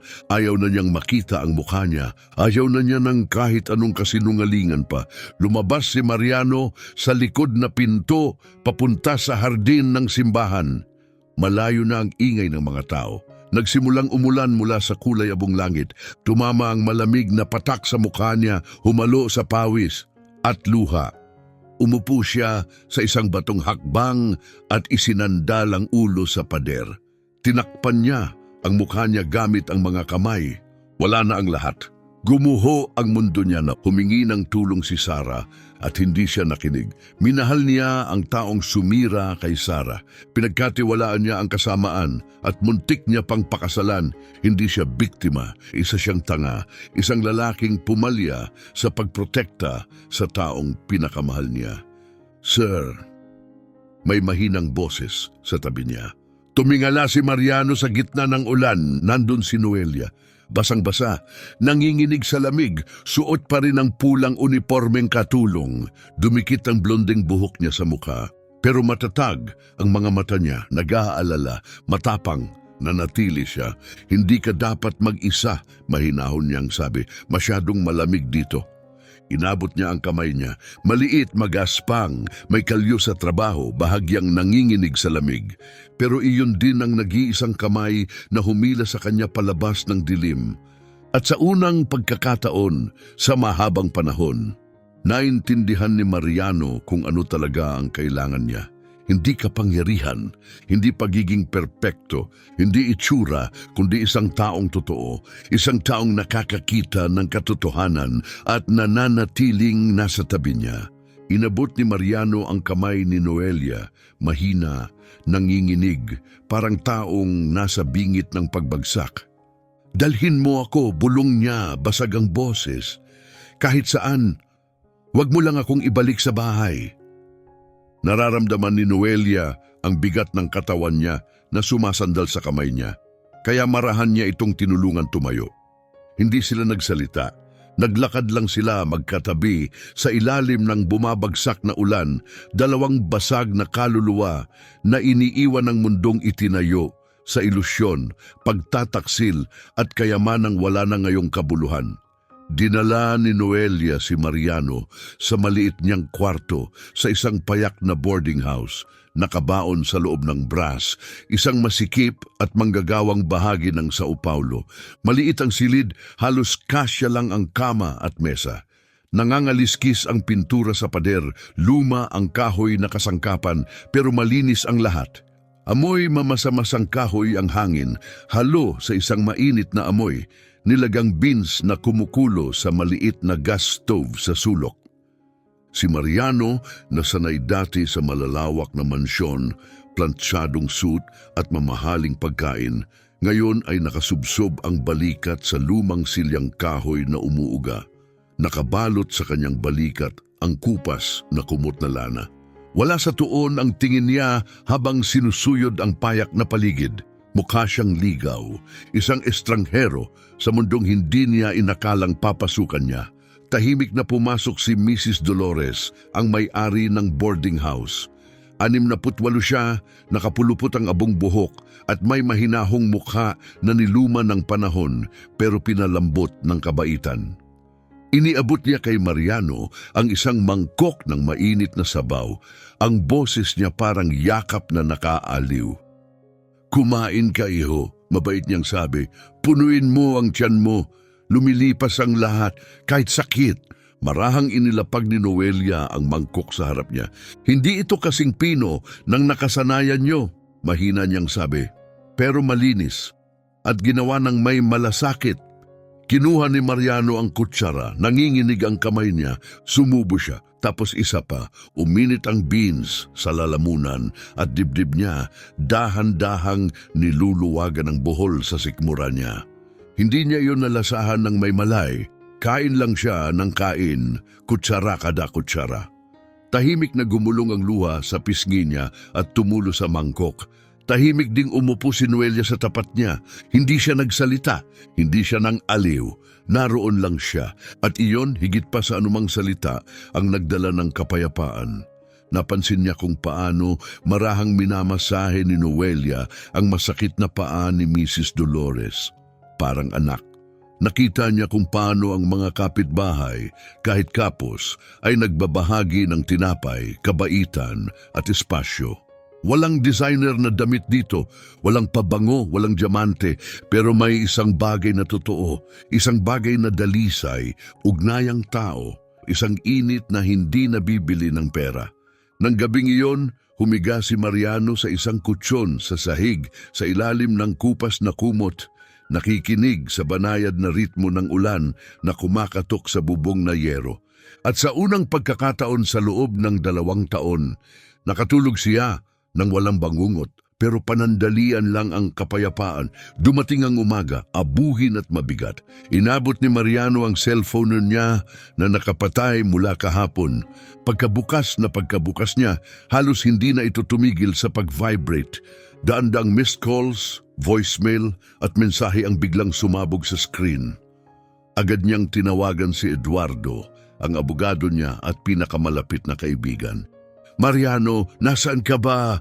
Matalim at tarantang, sabi ni Eduardo. Hinahanap ka ng lahat. Ang press, ang pulis, ang kumpanya mo. Gulong-gulo ang lahat. Ayos lang ako, ungol ni Mariano. Anong nangyayari?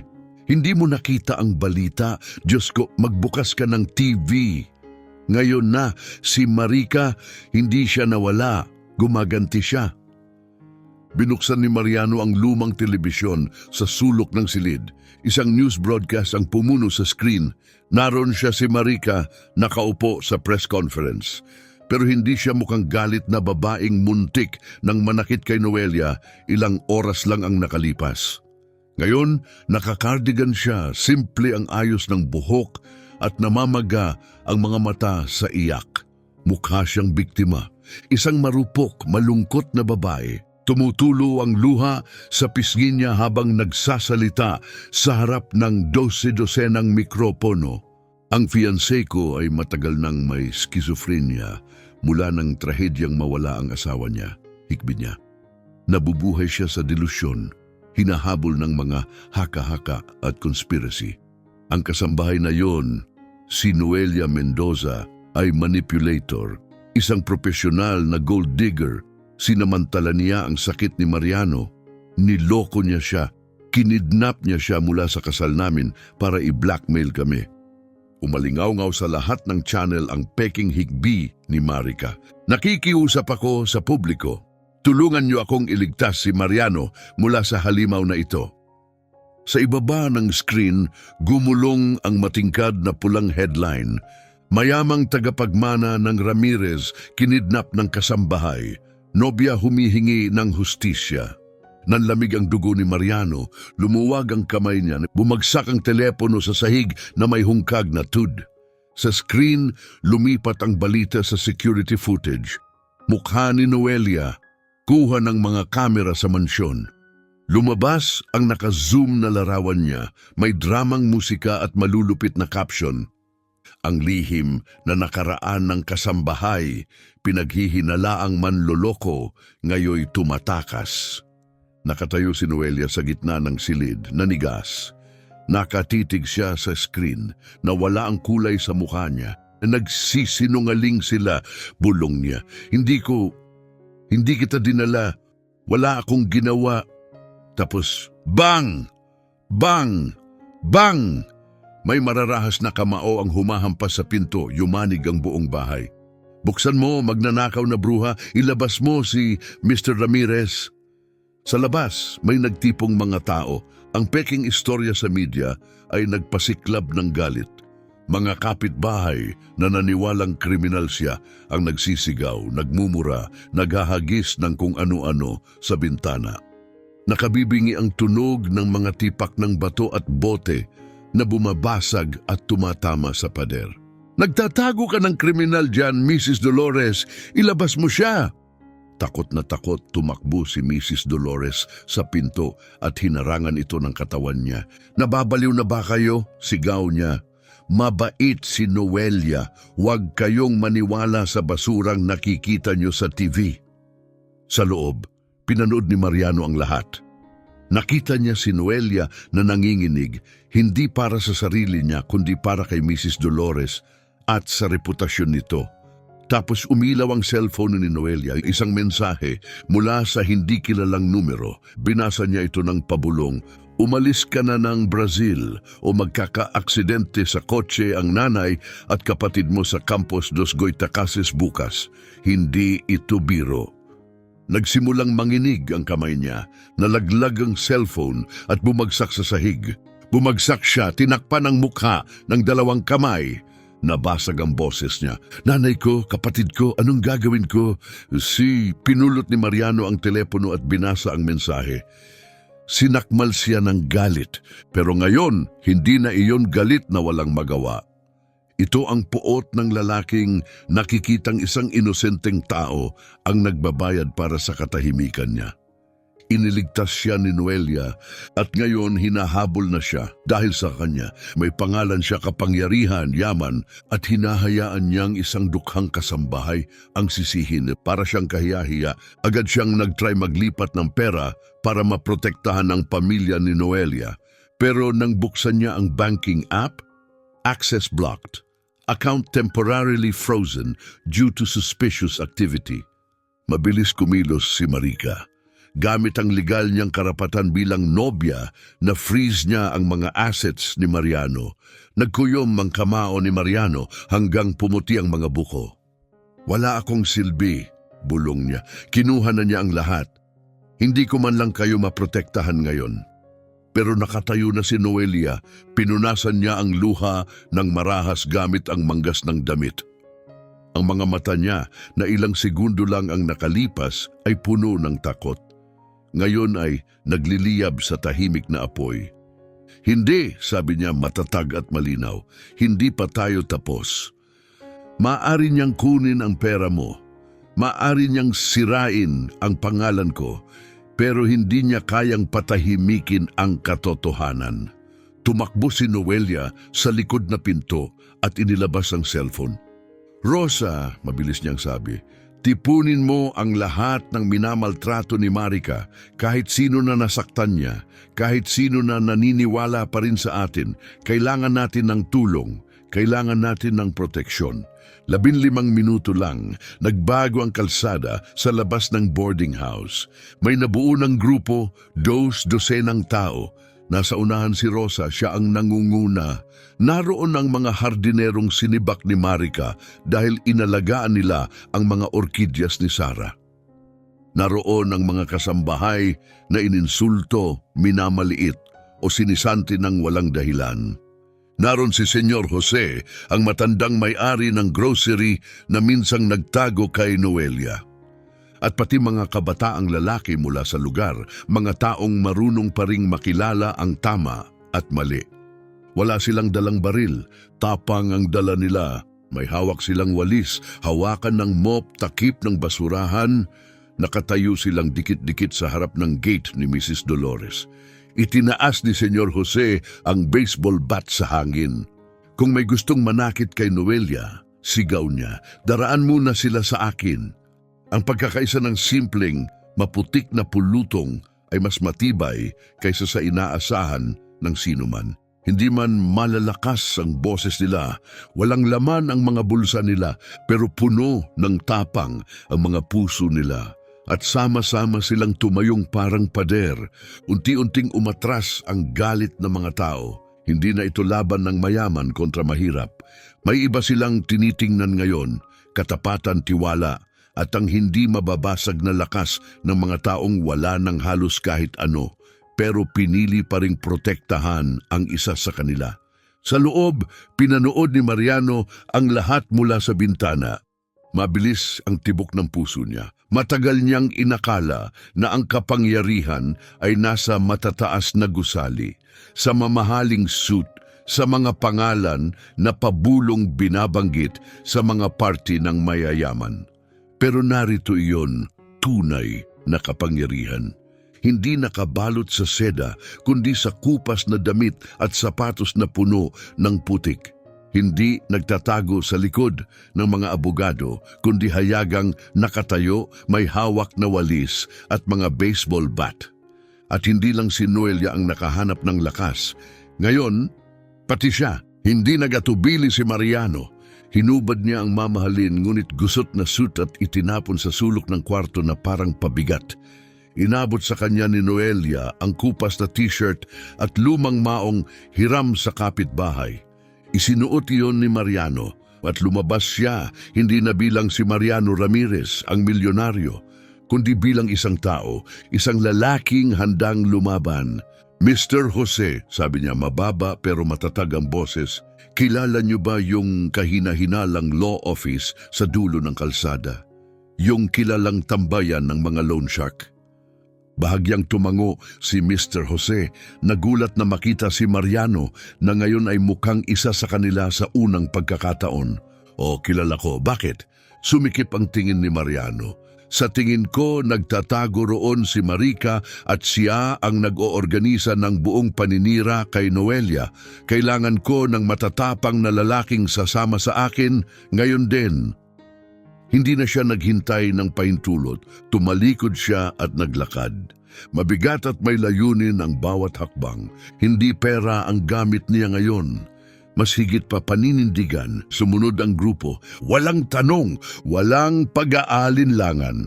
Pagdating nila sa opisina, nakalak ang pinto. 2 bodyguard ang nakatayo sa labas.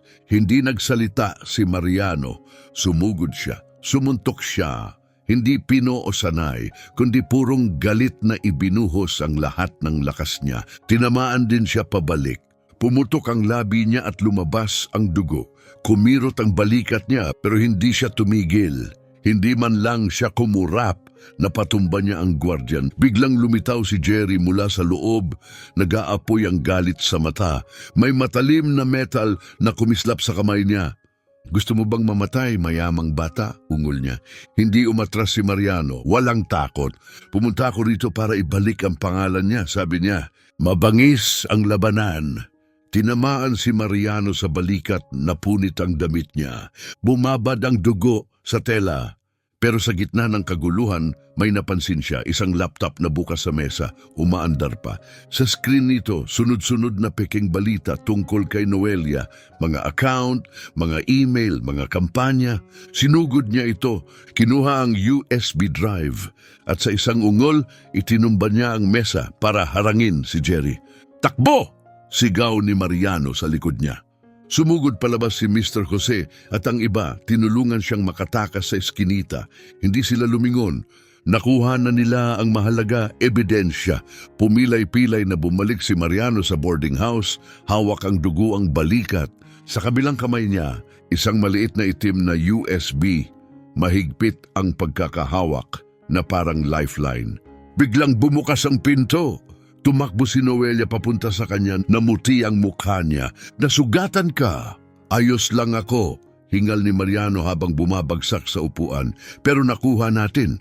Binuksan niya ang palad niya. Nandoon ang USB, may dugo at alikabok. Nanginginig si Rosa habang kinuha ang first aid kit. Nanginig ang kamay niya habang nililinis ang sugat. Samantala, isinaksak ni Noelia ang USB sa lumang desktop. Kumikislap-kislap ang screen bago tuluyang umilaw. Lumabas ang dose-dose ng folder, Dirty Media Campaign, list of fake accounts, at nakatago sa pinakailalim.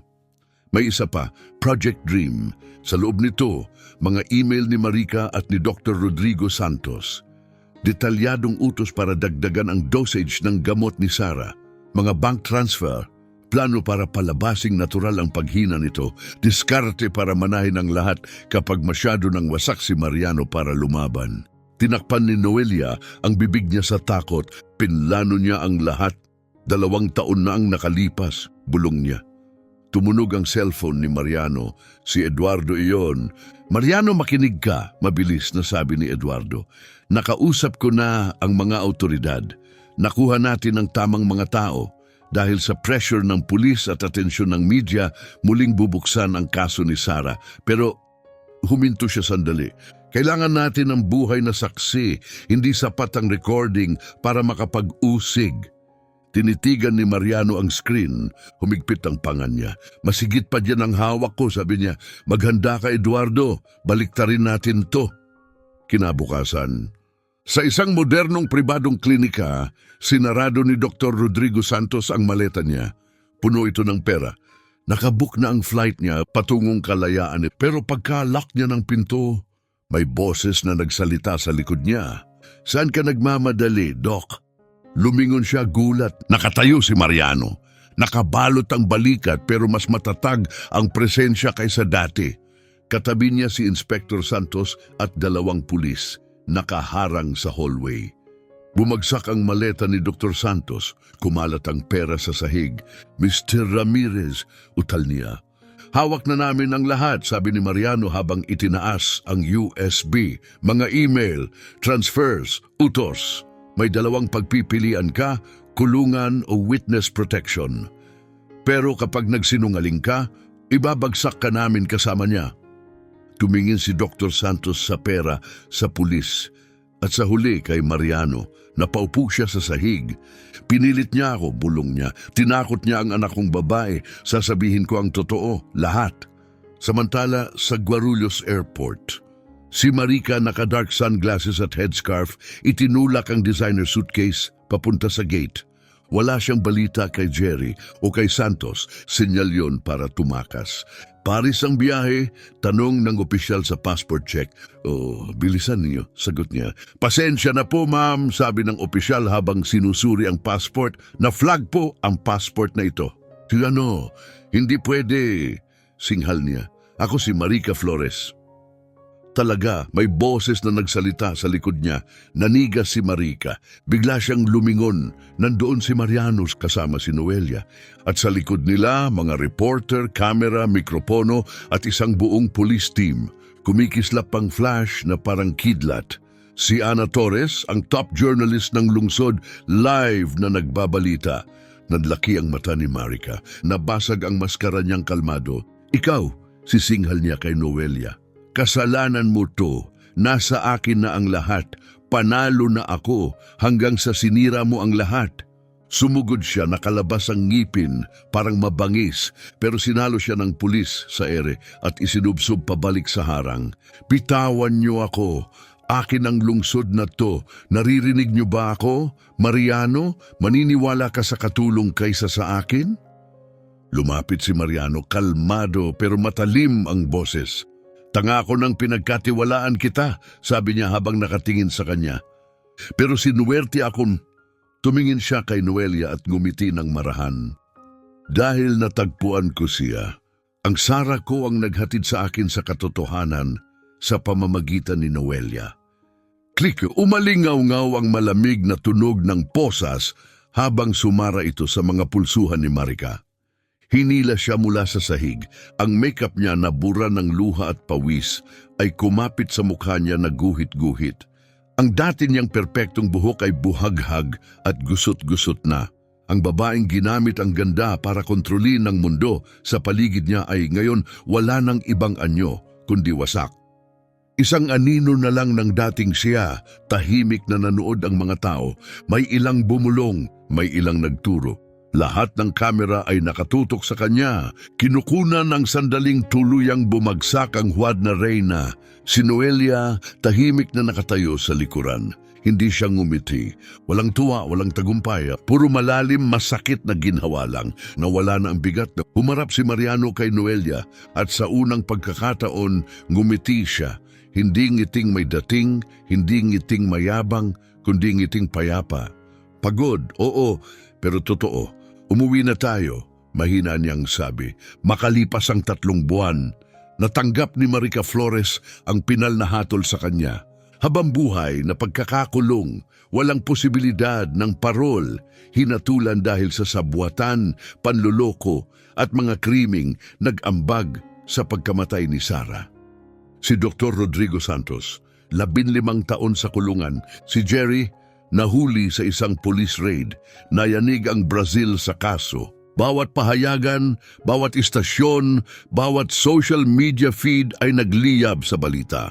Pero ang pangalang nasa bibig ng lahat ay hindi si Marica. Si Noelia Mendoza, pinuri siya ng press bilang isang tahimik na mandirigma. Isang hamak na bayani na naglakas loob hamunin ang mga elite at ilantad ang nakamamatay na katotohanan. Naglahong parang hamog sa araw ang mga kasinungalingang ibinato sa kanya. Ang natira ay respeto, pero ayaw ni Noelia ng spotlight. Tinanggihan niya ang mga interview. Wala siyang pakialam sa mga headline. Sa law office ni Eduardo, pumirma si Mariano sa huling set ng mga papeles. Sigurado ka ba talaga rito? Tanong ni Eduardo. Ibebenta mo ang Hotel Empire? Isusuko mo ang mansyon? Inilapag ni Mariano ang ballpen, matatag ang kamay. Wala akong nawawala, Eduardo. Sa wakas, malaya na ako. Ang mga mata niyang minsang puno ng dalamhati ay ngayon may liwanag. Malinaw, may layunin. Ang perang yun nababad sa kasinungalingan, sa sakit. Gusto kong gawing mas mabuti ang lahat para kay Sarah, para sa sarili ko. Ipinagkaloob niya ang 80% ng yaman niya para itatag ang Sarah Hope Foundation, isang charity na nagbibigay ng legal at pinansyal na tulong sa mga babaeng nakaranas ng pagtataksil, pang-aabuso o kawalang katarungan. Ang natira, sapat lang para bumili ng isang lumang pickup truck at isang pirasong lupang hindi pa nagagalaw sa tabing dagat sa Campos dos Goytacases. Isang mahangin na hapon, nakaluhod si Noelia sa likod bahay, tinutulungan ang nanay niya mag-ani ng sariwang gulay. Ang mama niya ngayon ay malusog na matapos makatanggap ng tamang gamutan ay tumatawa. Ang nakababatang kapatid niyang babae umuwi mula sa kolehiyo ay nagniningning sa tuwa matapos makakuha ng perpektong 10 sa math. Bumalik ang kapayapaan sa pamilya nila. Pero may humihila pa rin sa puso ni Noelia. Minsan humihinto siya at tumitingin sa abot tanaw sa lugar kung saan nagtatagpo ang dagat at langit. Naalala ang bean soup, ang boarding house, at ang lalaking may malulungkot na mata. Ate Noelia! Tawag ng kapatid niya mula sa porch. May naghahanap sa'yo. Mabilis na lumingon si Noelia. May pickup truck na kulay, lumot na nakaparada sa labas ng gate nila. Ang lalaking bumaba ay hindi nakasuit, walang leather shoes, walang relo, isang puting linen shirt lang na nakarolyo ang manggas, mapusyaw na kaki na pantalon at canvas shoes. Si Mariano, pero hindi ang Mariano Ramirez, hindi ang milyonaryo, hindi ang negosyante. Ibang lalaki ito, may bakas ng panahon, nakatapak sa lupa, payapa. Laktaw ang tibok ng puso ni Noelia, nahulog mula sa mga braso niya ang basket ng gulay. Tumakbo siya, papunta sa gate. Ikaw, dumating ka, hingal niyang sabi, hindi makapaniwala. Ngumiti si Mariano, parang sikat ng araw matapos ang mahabang bagyo. Lumapit siya ng walang pag-aatubili at marahang hinawakan ang mga kamay ni Noelia na may bahid ng lupa. Sinabi kong babalik ako kapag nahanap ko ang sarili ko, mahina niyang sabi, at nahanap ko na. Ayokong maging nag-iisang lalaking may pera, gusto kong mamuhay ng simple, magtanim ng puno, mag-alaga ng isda, lumikha ng isang bagay na totoo. Itinuro niya ang baybayin sa lupang hindi pa nagagalaw. Nagtatayo ako ng maliit na eco-resort. Walang bakal, walang semento, kahoy lang, kalikasan at kapayapaan, pero kailangan ko ng tulong. Nakatitig ang mga mata niya kay Noelia. Kailangan ko ng taong may mabuting puso na naiintindihan kung ano ang tunay na paglilingkod. At higit doon, kailangan ko ng kasamang lalakad sa tabi ko. Ang babaeng humila sa akin, palabas ng dilim at nagpakita sa akin ng liwanag. Bahagyang nabasag ang boses niya sa emosyon. Itatayo mo ba ito kasama ko mula sa simula? Isang bagong buhay, dito mismo. Inihampas ng simoy dagat ang blondeng buhok ni Noelia. Napuno ng luha ang mga mata niya at malayang bumuhos sa pisngi. Luha ng saya. Nararamdaman niya ulit ang apoy sa puso. Katulad noong araw na binuksan niya ang pintuan ng simbahan. Oo, bulong niya. Magsisimula ulit ako kasama mo. Tumawa si Mariano, malaya at buong buo. Inakap niya si Noelia at inangat sa ere. Iniikot siya habang humahampas ang alon sa likod nila at umiikot ang mga sigal sa itaas. Lumubog ang araw sa naglalagablab na ginto at kahel. Inihahagis ang anino nila sa buhanginan. Walang mansyon, walang pres, walang kasinungalingan na pag-ibig lang. Simula lang, katotohanan lang. Na-inspire ka ba sa kwento ni na Mariano, Noelia at Sara? Ipinapaalala ng kwentong ito na totoo ang second chances at ang pag-ibig kapag tunay, kayang paghilumin kahit ang pinakamalalalim na sugat. Minsan, hindi sa yaman o estado natatagpuan ang kaligayahan, kundi sa pagiging simple, sa katapatan at sa tapang na magbago. Binago ni Mariano ang lahat dahil sa pag-ibig. Pinarangalan ang alaala ni Sara at nagtayo ng bagong buhay kasama si Noelia. Natutunan niya kung ano talaga ang mahalaga at kaya rin natin. Kung nahipo ng kwentong ito ang puso mo, i-like ang video at i-share sa taong naniniwala sa pag-ibig, redemption at bagong simula. Ikwento sa comments kung saang lungsod ka nanonood. Gustong-gusto naming makita kung gaano kalayo nakararating ang mga kwento namin. At kung gusto mo pa ng mas maraming kwentong puno ng emosyon, pag-asa at mga hindi malilimutang karakter, mag-subscribe sa channel at i-on ang notification bell para hindi ka mahuli sa bagong video. Mula sa puso namin, papunta sa inyo, salamat sa pagiging nandito. Hanggang sa muli, manatiling may pag-asa, manatiling mabait at maniwala sa pag-ibig.